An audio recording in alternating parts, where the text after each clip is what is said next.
nutritionnelle? Telle est la question que les élèves de 3e de l'EFIR se sont posés. Vous savez tous que l'eau recouvre 72% de la surface du globe. C'est ainsi qu'on surnomme la Terre la planète bleue.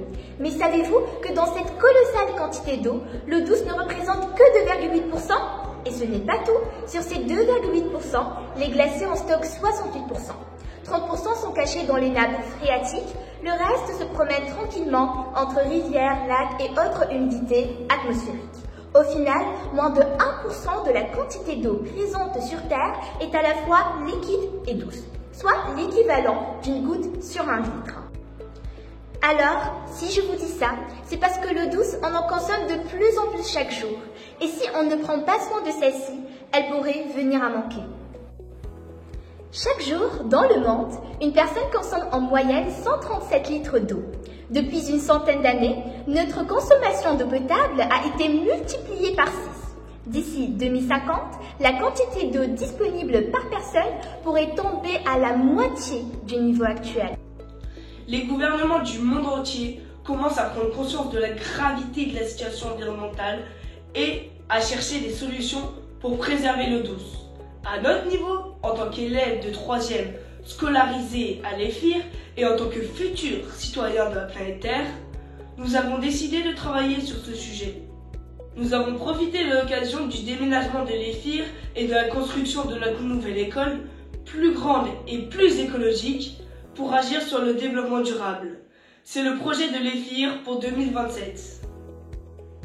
Notre projet écologique consiste à collecter et recycler l'eau de l'ensemble des lavabos et des douches des vestiaires de l'école pour les réinjecter dans les réservoirs des toilettes. Pour cerner de plus près notre problématique et plus précisément la partie des traitements des eaux, nous avons eu recours à une interview auprès d'un ingénieur process qui travaille au sein de la société Veolia. En rentrant dans les locaux de l'entreprise, nous étions chaleureusement accueillis par M. Wolfri Lafik, ingénieur mécanique, et M. Dante Okamoto, chef de projet.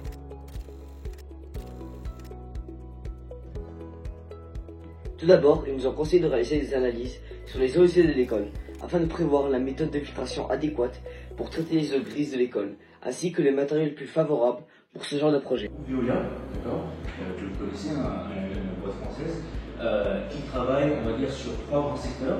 Alors, l'eau, d'accord, les déchets et l'énergie. La deuxième catégorie, c'est ce qu'on appelle les eaux grises. Et c'est ce qui vous intéresse. On peut résumer ça à tout ce qui vient de la maison, sauf les toilettes. Ça peut être aussi la combinaison de plusieurs de ces technologies. Ça peut être une filtration suivie d'un charbon actif, ça peut être un traitement bio suivi d'une filtration, ça peut être une filtration uniquement, ou ça peut être une filtration suivie d'une chlorination, d'une chloration, etc., etc. Donc ça, c'est les différentes technologies, on va dire, groupes de traitement process qu'on a, et c'est en fonction de ce qui vient et de son flux, si vous voulez, ensemble. Par exemple, votre filtre à sable, nous, on est obligé, par exemple, de faire, dans notre cas, par exemple, pour l'envoyer à l'atelier, à Berlin, par exemple, on doit générer un dessin de fabrication. C'est-à-dire en détail, par exemple, avec le blanc de matériaux, et en fonction de ça, ils vont fabriquer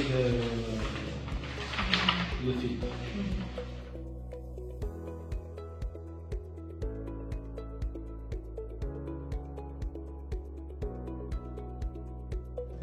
Nous avons lancé une enquête avec un sondage où nous avons demandé aux élèves de l'EFIR combien de fois ils s'étaient allés aux toilettes et combien de fois ils se sont lavés les mains. La plupart des réponses étaient en moyenne 2 fois par jour. Il est maintenant temps de faire un peu de calcul. Déjà, avant tout, saviez-vous qu'une chasse d'eau vend environ 9 litres d'eau potable? Cela correspond à environ un paquet. Maintenant, imaginez-vous à l'école, après avoir utilisé les toilettes, vous y jetez un paquet d'eau. Cela peut vous sembler un peu surprenant, mais au final, c'est la norme. Considérant qu'il y a environ 1600 élèves dans cette école et que chacun passe au moins 2 fois par jour aux toilettes, ceci nécessite au moins 28 800 litres d'eau potable par jour, soit 201 600 litres d'eau par semaine. Alors que dans la nouvelle école, qui peut accueillir un nombre maximal de 1800 élèves et est équipée de 30 robinets, 25 éviers, 15 douches et 17 fontaines, on considère que l'élève se lave les mains en moyenne 10 fois par semaine, avec une douche après la séance d'éducation physique et sportive, ce qui nous donnera environ 450 litres par semaine.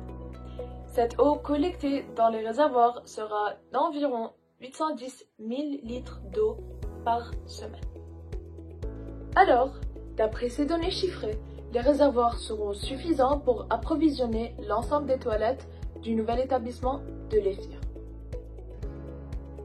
L'idée est très simple. En effet, il suffit de collecter l'eau usée des douches et des lavabos de toute l'école dans de grandes bâches. L'eau usée sera ensuite filtrée dans des filtres spécifiques. Le sable contenu dans ces filtres permettra de débarrasser l'eau usée des déchets et du savon. Ensuite, l'eau sera collectée dans des réservoirs qui alimenteront soit directement les toilettes du rez-de-chaussée, soit à l'aide d'une pompe de surpression, les toilettes du premier étage. Normalement, avec la consommation quotidienne des 1800 élèves de l'EFIR, cela devrait suffire pour alimenter les réservoirs de ces toilettes pour toute l'école. Voici la fin de notre vidéo. Si elle vous a plu, votez pour nous!